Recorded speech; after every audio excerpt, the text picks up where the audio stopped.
સ્થાનિક સ્વરાજની ચૂંટણીનો જંગ જામ્યો છે। તમામ પક્ષો ચૂંટણી પ્રચારમાં લાગી ગયા છે, ત્યારે ગુજરાતની નંબર 1 ન્યૂઝ ચેનલ ઝી 24 કલાક પર ચૂંટણીલક્ષી ખાસ કાર્યક્રમ વોટરના ઘરે રિપોર્ટર।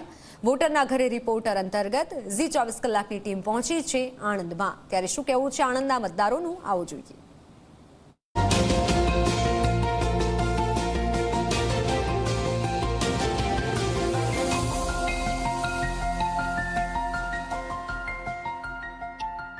નમસ્તે, હું છું બુરહાન પઠાણ અને આપ જોઈ રહ્યા છો જી 24 કલાક ન્યૂઝ ચેનલનો વિશેષ કાર્યક્રમ વોટરના ઘરે રિપોર્ટર। સ્થાનિક સ્વરાજની ચૂંટણીના પડઘમ વાગી રહ્યા છે, ત્યારે જી 24 કલાકની ટીમ આજે પહોંચી છે આણંદ મહાનગરપાલિકાના વોર્ડ નંબર 3માં સલાટિયા રોડ પર આવેલ મન્નત રેસિડેન્સીમાં।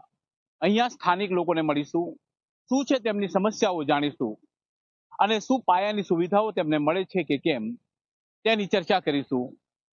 સ્થાનિક સ્વરાજની ચૂંટણીઓ ટૂંક સમયમાં જ આવી રહી છે। 5 વર્ષ પહેલા પણ ઉમેદવારો આવ્યા હશે, આપને વચનો આપ્યા હશે, એ વચનોમાંથી કેટલા પૂરા થયા છે અને શું પાયાની સુવિધાઓ મળી છે? અમારી સોસાયટીમાં ગટર લાઈન એ લોકો કરીને ગતા રહ્યા, પણ એ હજુ અમારા રોડ પૂરા નથી કર્યા અને ગટર લાઈન અધૂરી છે।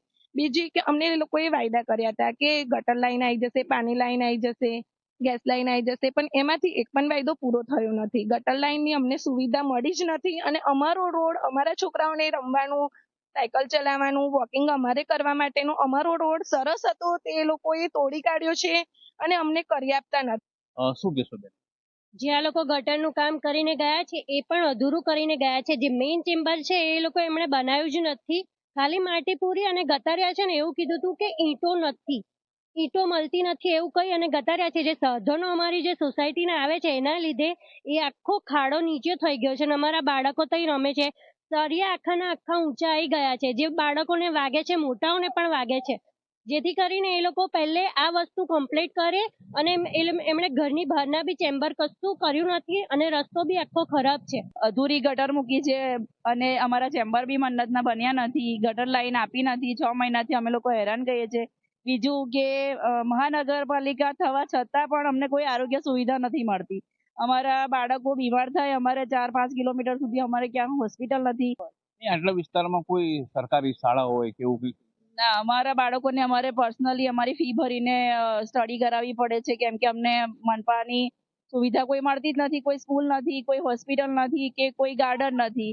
અમને એવી બધી કોઈ સુવિધાઓથી અમે બધું વંચિત જ છીએ અમે લોકો। એટલે અમારી એટલી જ માંગ છે કે અમારા મોન્નસ એરિયા તરફ, સલાટિયા રોડ તરફ થોડું ધ્યાન આપો અને અમને એ બધી સુવિધા આપો, બસ અમારી એટલી જ માંગ।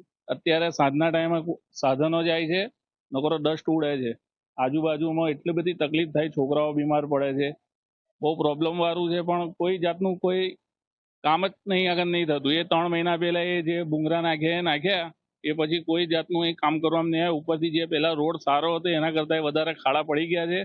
અત્યારે ઇમરજન્સી કોઈને કદાચ બહાર લઈને જવાનું થાય, કોઈક બીમાર હોય એને બી બહાર લઈને જવાનું થાય ને તો આ રોડ પરથી જઈ શકાય એવું નહીં, એવો રોડ ખરાબ થઈ ગયો છે। એટલું બધું 4 મહિનાથી તકલીફ છે। 4.5 મહિના પહેલા કંઈક ગટરનું કામ ચાલુ થયું હતું ડિસેમ્બરમાં। ડિસેમ્બરથી લઈને 1 મહિનો કામ ચાલ્યો છે। એના પછી 10 તારીખે, પહેલા મહિનાની 10 તારીખથી કામ બંધ છે સખત, હજુ સુધી કામ બંધ જ છે, એમાં કોઈ પ્રોગ્રેસ નથી। અમારી સોસાયટીમાં જે કામ ચાલુ કર્યું હતું ને, આ છેલ્લી કુંડી બી હજુ નહીં બનાવી, એવી ભૂંગળા નાખેલા છે, કુંડી હજુ નહીં બનાવી, એવી રીતે અડધું છોડીને અધૂરું છોડીને મૂકી ગયા છે। સ્થાનિક સ્વરાજની ચૂંટણીઓ આવી રહી છે, આગામી 26 તારીખે મતદાન થવાનું છે। આ જે આપનો વિસ્તાર છે રહીમાનગર, શું સુવિધાઓ છે સિનિયર સિટીઝનો?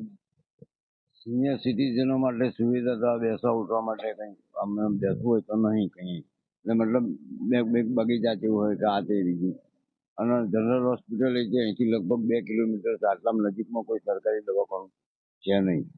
અહીંયા જો કોઈ સરકારી લાઇબ્રેરી કે એવી કોઈ વાંચવા માટે? ના, એવી કોઈ જ વસ્તુ નથી આટલામાં। શું કહેશો, શું સમસ્યા છે? અહીંયા પહેલા તો ગંદકી જ વધારે છે, રસ્તાની સુવિધા નથી, તો પછી આ જે ઉંમર લાયક છે એમને ચાલવાની સુવિધા નથી, તો બીજી તો શું વાત કરી, એવું છે। એટલે એમને જે કીધું કે જે સરકારી દવાખાનું અહીંયાથી 2-2.5 કિલોમીટર છે, અને બધાને ખબર છે, આપણે આણંદ જિલ્લાના હોય કે ગુજરાતના, ત્યાંથી કેટલું થાય। તો આ હતા કરમસદ આણંદ મહાનગરપાલિકાના વોર્ડ નંબર 3ના રહીમાનગર અને મન્નત રેસિડેન્સીના મતદારો। તેઓએ પોતાની રજૂઆતો કરી છે. આ વિસ્તાર પાયાની સુવિધાઓથી વંચિત રહ્યો છે. પીવાના પાણીની સમસ્યા હોય કે ભૂગર્ભ જળની વ્યવસ્થા હોય, ભૂગર્ભ ગટર યોજના પણ નથી કે નથી અહીંયા સરકારી બગીચો કે નથી અહીંયા સરકારી શાળા. જો આ સ્થાનિક લોકોને આરોગ્ય સેવાઓ લેવી હોય તો 2.5 કિલોમીટર દૂર સરકારી હોસ્પિટલમાં જવું પડે છે. ત્યારે આ જે સમસ્યાઓ છે એ આગામી જે આણંદ મહાનગરપાલિકાની ચૂંટણીમાં કેટલી પ્રભાવી બને છે તે જોવું રહ્યું. બુરહાન પઠાન, જી 24 કલાક, આણંદ.